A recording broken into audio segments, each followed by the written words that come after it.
I still remember the day in school when our teacher told us that the world population had become 3 billion people. And that was in 1960.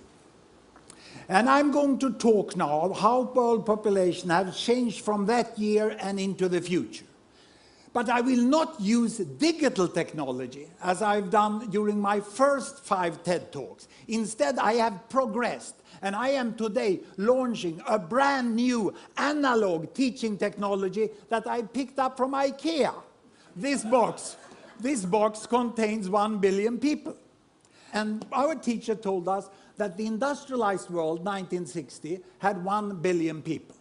And the developing world, she said, they had 2 billion people. And they lived away then. There was a big gap between the 1 billion in the industrialized world and the 2 billion in the developing world. The industrialized world, people were healthy, educated, rich, and they had small families. And their aspiration was to buy a car. And in 1960, all Swedes were saving to try to buy a Volvo like this. This was the economic level at which Sweden was. But in contrast to this, the developing world, far away, the aspiration of the average family there was to have food for the day. And they were saving to be able to buy a pair of shoes. There was an enormous gap in the world when I grew up. And this gap between the West and the rest has created a mindset of the world which we still use linguistically when we talk about the West and the developing world. But the world has changed, and it's overdue to upgrade that mindset and that taxonomy of the world and to understand it. And that's what I'm going to show you. Because since 1960, what has happened in the world up to 2010 is that a staggering 4 billion people have been added to the world population. Just look how many. The world population has doubled since I went to school. And of course, there has been economic growth in the West. A lot of companies have happened to grow the economy, so the Western population moved over to here. And now their aspiration is not only to have a car, now they want to have a holiday on a very remote destination, and they want to fly. So this is where they are today. And the most successful of the developing countries here, they have moved on, you know, and they have become emerging economies, we call them. And they are now buying cars. And what happened a month ago was that the Chinese company Geely, they acquired the Volvo company. And then finally the Swedes understood that something big had happened in the world. You know? So there they are. And the tragedy is that the 2 billion over here that is struggling for food and shoes, they are still almost as poor as they were 50 years ago. The new thing is that we have the biggest pile of billions, the 3 billions here, which are also becoming emerging economies. Because they are quite healthy, relatively well educated, and they already also have 2 to 3 children per woman, as those have. And their aspiration now is, of course, to buy a bicycle. And then later on, they would like to have a motorbike also. But this is the world we have today. No longer any gap. But the distance from the poorest here, the very poorest, to the very richest over here, is wider than ever. But there is a continuous world from walking, biking, driving, flying. There are people on all levels, and most people tend to be somewhere in the middle. This is the new world we have today, in 2010. And what will happen in the future? Well, I'm going to project into 2050.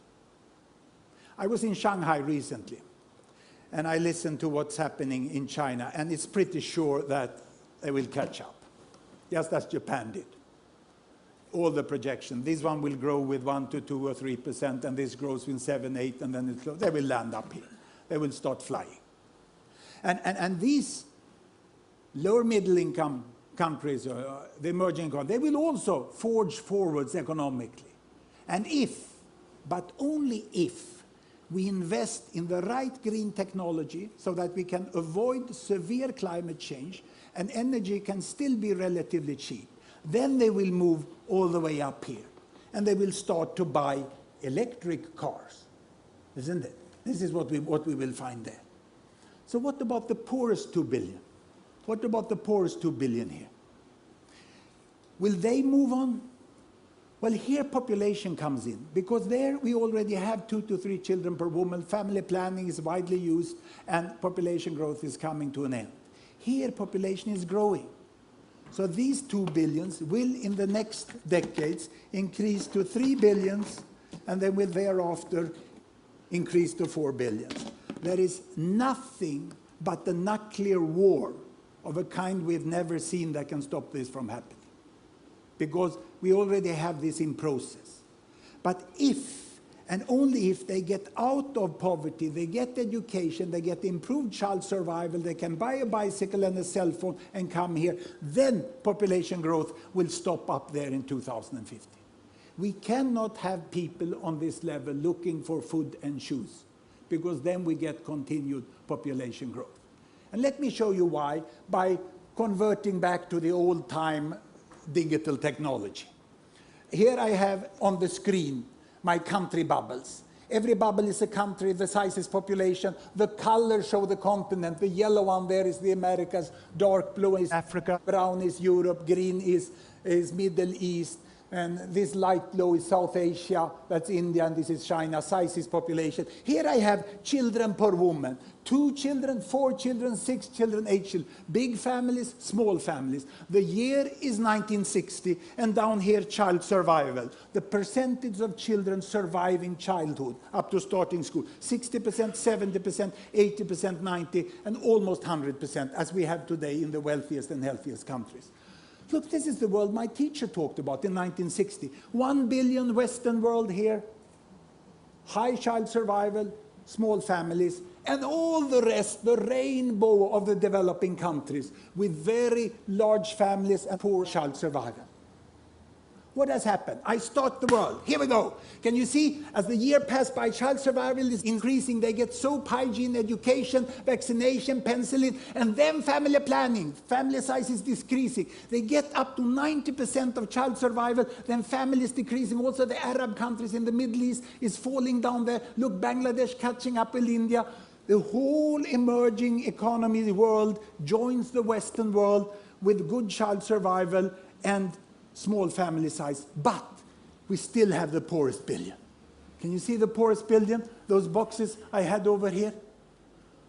They are still up here, and they still have a child survival of 70 to 80%, meaning that if you have 6 children born, there will be at least 4 who survive to the next generation, and the population will double in 1 generation.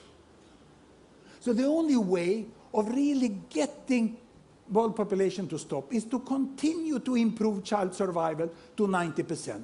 That's why investments by Gates Foundation, UNICEF and aid organization, together with national government in the poorest countries, are so good, because they are actually helping us to reach a sustainable population size of the world. We can stop at 9 billion if we do the right things. Child survival is the new green. It's only by child surviving that we will stop population growth. And will it happen? Well, I'm not an optimist. Neither am I a pessimist. I'm a very serious possibilist. It's a new category, where we take emotion apart and we just work analytically with the world. It can be done. We can have a much more just world with green technology and with investments to alleviate poverty and global governance. The world can become like this. And look at the position of the Old West. Remember when this blue box was all alone, leading the world, living its own life? This will not happen. The role of the Old West in the New World is to become the foundation of the modern world. Nothing more, nothing less. But it's a very important role. Do it well and get used to it. Thank you very much.